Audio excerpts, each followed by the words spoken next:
Hello again and welcome back to English Today. And this is DVD 15 and the third DVD of your upper intermediate level. And in this DVD, we'll begin with another 2 episodes of our story, That's Life, followed by our special TV programs where we'll be talking about the option of working in retirement. And then our sports expert will tell us about sumo wrestling, fat and fast. Then in the grammar section, we'll learn how to use a grammatical form called the causative have, and also how to construct the past perfect tense. All right, so happy viewing.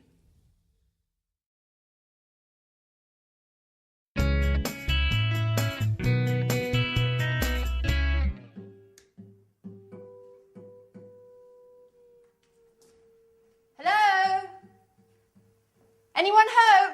Anne, it's great to see you. Hi. Oh, you look great. Oh, thank you, Paolo. You look well yourself. And this house is so untidy and so dusty. I know. Let's give this place a good clean. The others will be here in a minute. Let's get started straight away.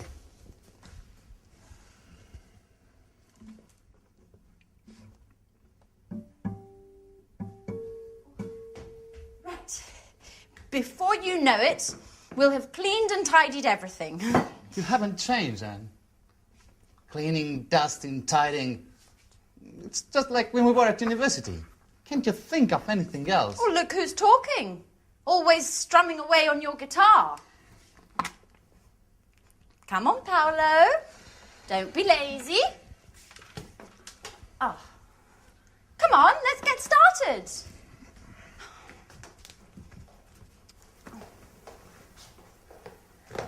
Da-da-da-da! Surprise, surprise! Oh, Michelle! Sandra! How are you? Good. Hi. Sandra. Wow. Wonderful. All together again, just like the old days. Okay, guys, what shall we do? I want to have lots of fun. So do I. Come on, Michelle, let's go for a long walk all the way down to the lake. Stop where you are. Where are you two going? Come on, Paolo, pick up that brush again. And Michelle, please, can you pick up your bag and that frightful hat? Your command, Captain. Come on, Michelle, stop playing around and give us a hand. Oh. Oh, this detergent is made by Syntax, the American multinational that makes household cleaning products. I refuse to use this product. You know I hate multinationals. But it's just all detergents are made by multinationals. How are you supposed to clean a house if you refuse to use them? You guessed right. I never do any cleaning. My flatmates look after that. Oh, I see. So you arranged to have your flat cleaned. Michelle, you're just like Paolo. Look what a mess this house is in. If it weren't for us. If it weren't for you, I'd be chilled out playing my guitar. None of your forced labor. I see, we spend most of the time of this holiday cleaning. And I'm starting to wonder if this holiday may have been a mistake. Oh, come on, Paolo, stop complaining. You'll be happy to see this place all spick and span. Sandra, I've already dusted that. Oh, really? Yes. Are you sure you cleaned it properly? Because it doesn't look very clean to me. Hey, Mike! Hi! What's going on here? Are you my old college friends or workers from a cleaning company?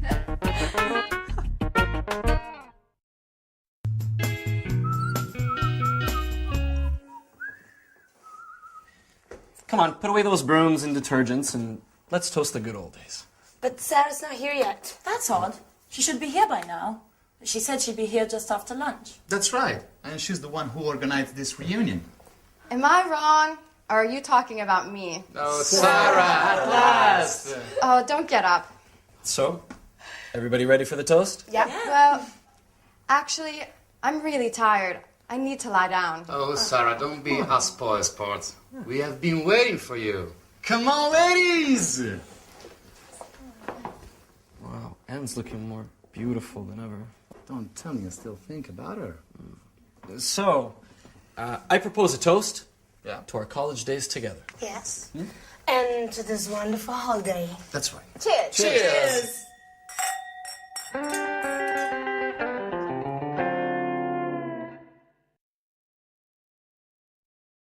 Hi again, and welcome back to your live TV program to learn some more English language. Now, in that last episode, Anne was quite surprised that Michelle doesn't clean her flat herself. In fact, she said, I see, so you arrange to have your flat cleaned. To have your flat cleaned. Now, that means that somebody else cleans the flat for Michelle. This is very interesting.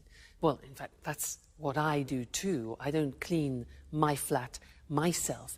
Somebody cleans it for me. So I have my flat cleaned every 2 weeks.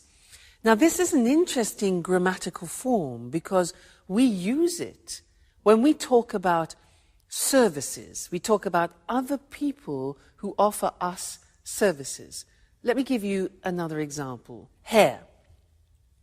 I don't cut my hair myself. It's too difficult. I can't do the back. So I go to the hairdressers, and that's a service. So I go to the hairdressers and they cut my hair. And I say, every month I have my hair cut. So that is a grammatical form using the verb have, which describes services. Somebody does something for you, and we can use it, for example, with the hairdresser, with the mechanic. For example, if your car breaks down, usually you go to a mechanic, with cleaners, with the dentist, things like this. So, services. So I'd like to go to the screen now and show you how this works grammatically, because it's very different to other languages. And we're using the verb have. That's why it's called the causative have. Causative in the sense that it causes things to happen. All right? Let's look at the form. Have something done. So, in the present tense, you can say, every month I have my hair cut. Now notice, the verb have is in the present form because we can use this grammatical form in any tense. So we start with the verb have, then we have the object. That's important.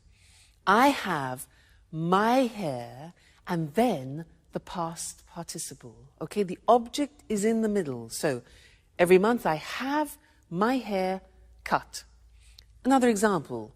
Every year I have what? My teeth, past participle, checked. Okay, I have my teeth checked. Every year I have my kitchen painted. Do you see? And every 3 months I have my car serviced. So I go to the mechanic and I have my car serviced. So be careful, because it's terribly important to put the object between the verb have and the past participle. I have my car serviced. Okay? Now, let's move on to the past tense, because, as I said, you can use this form in any tense, past, present, future. So, examples. Last week, I had my eyes tested. So the opticians, that's a service. I had my eyes tested. Yesterday, I had my photograph taken. Often when you need to renew your passport, for example. Last week, I had my dress dry cleaned. Again, that's another service. You don't do it yourself. Somebody does it for you. Okay? So the verb have goes into the past. I had something done. And now let's look at the future. Tomorrow, I'm going to have. So here the verb have goes into the future, expressing an intention. So we have, I'm going to have my scooter repaired. All right, object in the middle. Next week, I'm going to have my hair colored. And next week, I'm going to have my passport renewed. All right, so the causative have, very, very useful, and you don't find this in other languages, so you need to practice it. And remember, first the verb have, then the object, and then the past participle. All right? So that's the causative have, and I think you'll find it very useful. All right? Great. So see you again in the next lesson for some more language. Bye.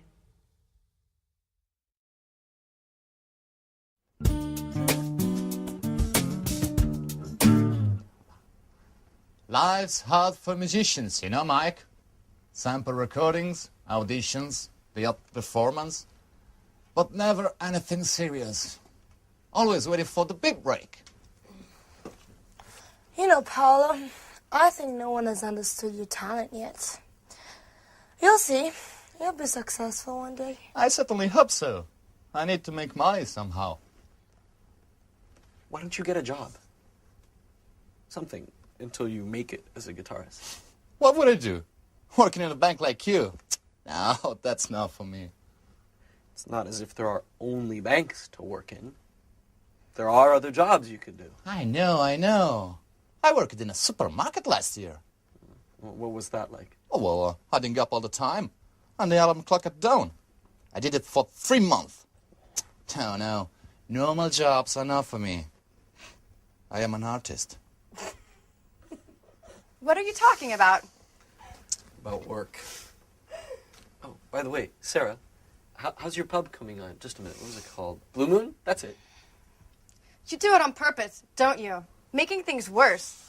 With that sarcastic tone of voice. You like making fun of me. You're horrible. But what did I say? What? Didn't you know? Sarah's pub burned down 2 years ago. The insurance hasn't paid. They say the fire wasn't an accident. Sarah's lost everything, including the sense of fun she used to have. Man, I really messed up. I didn't know that had happened. We spoke at Christmas, but she didn't say the pub burned down. You don't know what Sarah's like. She doesn't like to speak this thing. This experience has really changed her. And I think this holiday will be good for her. Hey, what's going on?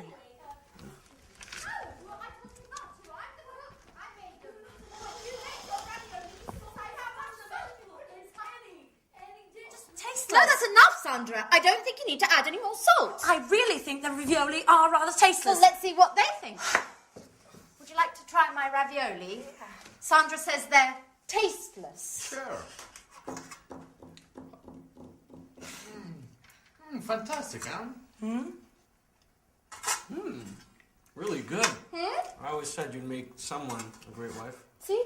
Did you hear that? I don't think they're very tasty. I'm sorry, Anne, but my ravioli are a lot better than yours. I'm cooking tomorrow, and we'll see who's the best cook. Oh, she's always criticising. Well, don't take it seriously, Anne. You know what Santa's like. Competitive by nature. Oh.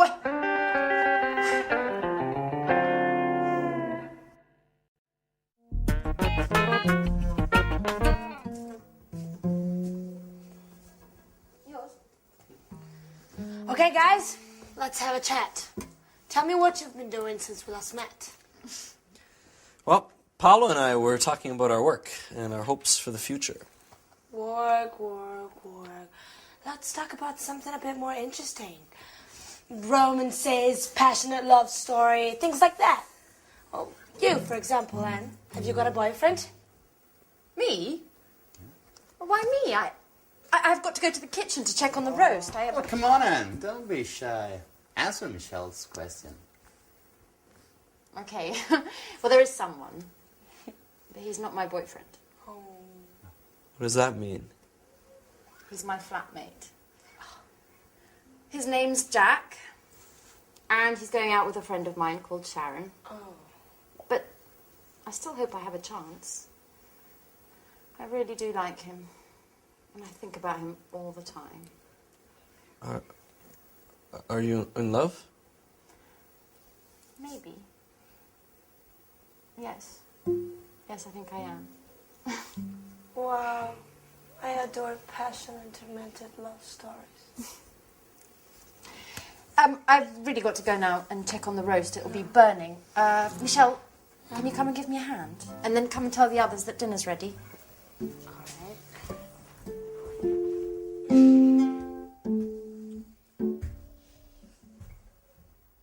Mike? Mikey? Hello?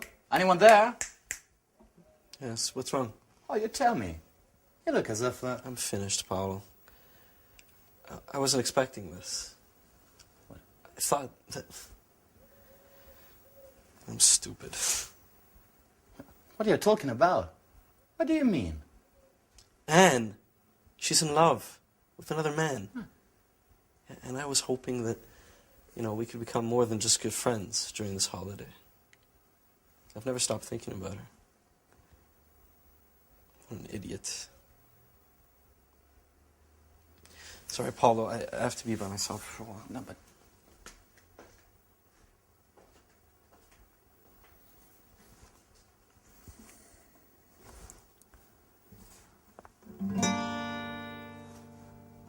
Beautiful girl with brown eyes. Oh, dusting up, dusting away. My heart sighs. My heart sighs. Oh yeah, not bad. Inspiration at last. Oh, thanks, Mike. You're a great friend.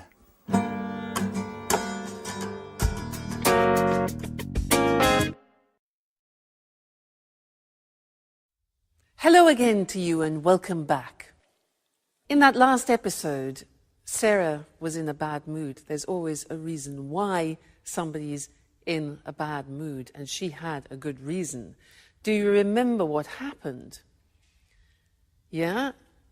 I'll read it to you so you do remember, because it's useful for us. It introduces a new grammatical form which I want to teach you. Paolo said, when she arrived, the place had burnt down.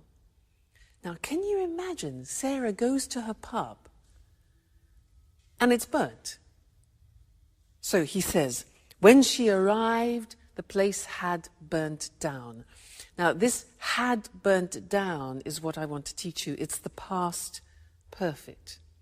Let me give you another example, because we use it when you have two actions. One action happens after the other. Let me show you. For example, I write a message and then I send it. Okay? Now, these are two actions. First you write it and then you send it. So I could begin the phrase, put the two actions together and they become consecutive.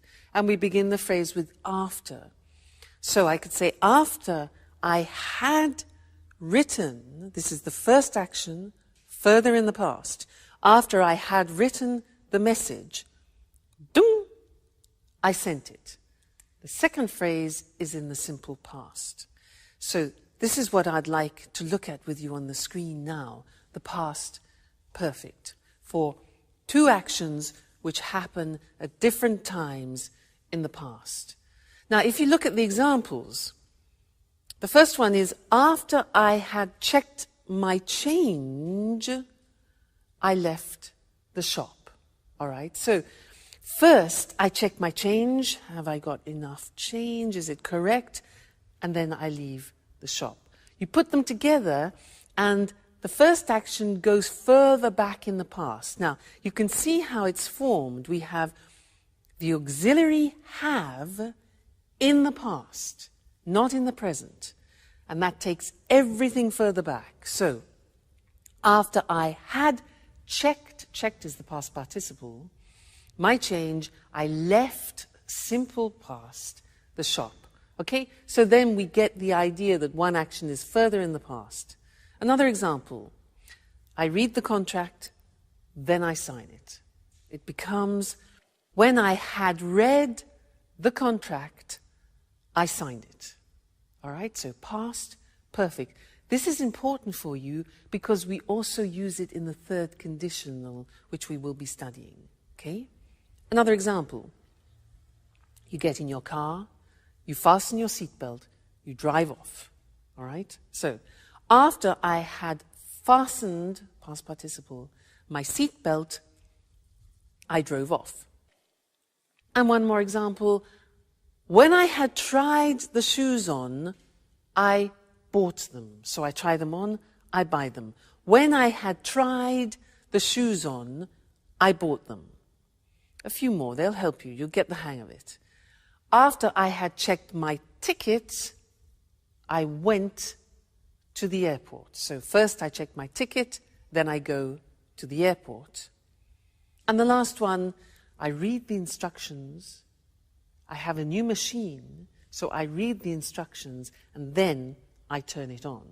So after I had read the instructions, I turned the machine on. All right, so that is a new tense. It's called the past perfect, and it's formed by putting the auxiliary have in the past tense, followed by the past participle. And this is actually very similar in many other languages. So I don't think it's going to cause any particular problems for you. All right? And we'll look at that again in the conditional form, conditional number 3. Great. So have fun and take care. Bye. Good evening, and welcome to this week's edition of Let's Talk. In the studio with me, as always, are our commentators, Marie and Tom. Good evening, everyone. Good evening. I'd like to start our discussion this evening with some personal questions. How old are you? Are you nearing retirement? Are you already retired? Perhaps you have your working life ahead of you. Anyway, one thing is for sure. The meaning of the word retirement is going to change in the future. Let's talk about this with Tom and Marie. You're right, Eric. The traditional division of life into 3 cycles, education, employment, and retirement, must change. People in developed countries are living longer. By 2025, in developed countries, the share of the population over 60 will have reached 26%. All these pensioners will certainly wield a lot of power. They will, Eric. But you know, experts are beginning to talk about the concept of active aging. Just think that by 2050, the average lifespan in developed countries will be in the mid-80s. And this increasing longevity is already starting to have a negative impact on public finances, economic growth, and general living standards. The problem is that there is increasing pressure on social security systems and public funds for retirement and healthcare expenses. Economists are increasingly questioning the sustainability of the European social model with its high welfare standards. So, how can we solve this problem? Well, governments really must encourage older people to continue working. There should be... Just a minute, Mary. Sorry to interrupt, but are you really saying that I will have to work until I'm 95? Well, not until 95, perhaps. But as I was saying, there should be programs for lifelong learning to help people learn up-to-date job skills as they get older. People about to retire should plan ahead and find some way of working, maybe a part-time job. Well, some American companies already have phased retirement programs. How do they work? Well, retired employees go to the company website where they can find project work for the company. This may last 2 days or 2 months, and the retired workers can manage their own time and work when and where they want. If they need some training to do the job, they can go to the company website and take a short course using the internet to learn what they have to do. In this way, retired people have more money, and the companies can use the skills of their retired workers. Yes, more money, but less free time. I don't think I like the idea of having to work in my retirement. And you, ladies and gentlemen, what do you think about this? Well, thank you to our commentators, Tom and Marie, and goodbye. Thank you. Thank you. Bye-bye. And goodbye to you, and see you again next week for another edition of Let's Talk. Well, today's discussion was about how retirement will change. Retirement is when people stop working. The retirement age in European countries is around 60. We say a person retires. To retire means to stop working. And a person who is retired is a person who has stopped working. They are called pensioners. A pensioner is a retired person who receives weekly or monthly payments from the state. The money a pensioner receives is called a pension. So why and how will things change in the future? The average lifespan is increasing. A lifespan is the length of a life. So people are living longer. We call this longevity. This increasing longevity is having a negative impact on public finances and living standards. Public finances are the money a government has to spend on its services. And living standards are what we call the general level of life in economic terms. There is more pressure on social security systems in Europe.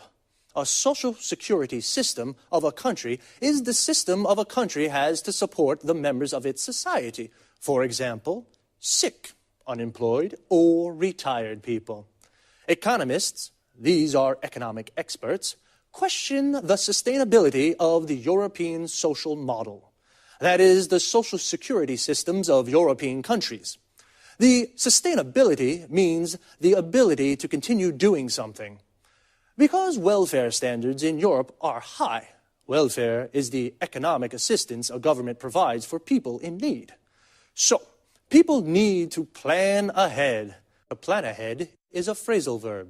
That means to make plans about something that will happen in the future. Well, that's all for me. Take care, and I'll see you next week for another edition of Let's Talk. Good afternoon, and welcome to this week's edition of Sports Special. With me in the studio is John Forbes, our sports expert. Hello, Eric, and good afternoon to all our sports fans. Well, John, which sports are you going to talk about today? I'd like to talk about sumo. Interesting. I must say I know something about the martial arts, karate and judo, but sumo? I know almost nothing. Those enormous guys, their unusual hairstyles, their colorful and rather unusual clothes. So, please tell us more. Well, Eric, you know sumo is a martial art too, and it's Japan's traditional national sport. In fact, it's one of the world's oldest sports. It was first mentioned in a Japanese book more than 1,000 years ago, but experts believe it might be much older. Really? More than 1,000 years old? Yes, and you know there are also ancient wall paintings showing the sport. Archaeologists think prehistoric man may have done sumo as a form of prayer to the gods for a good harvest.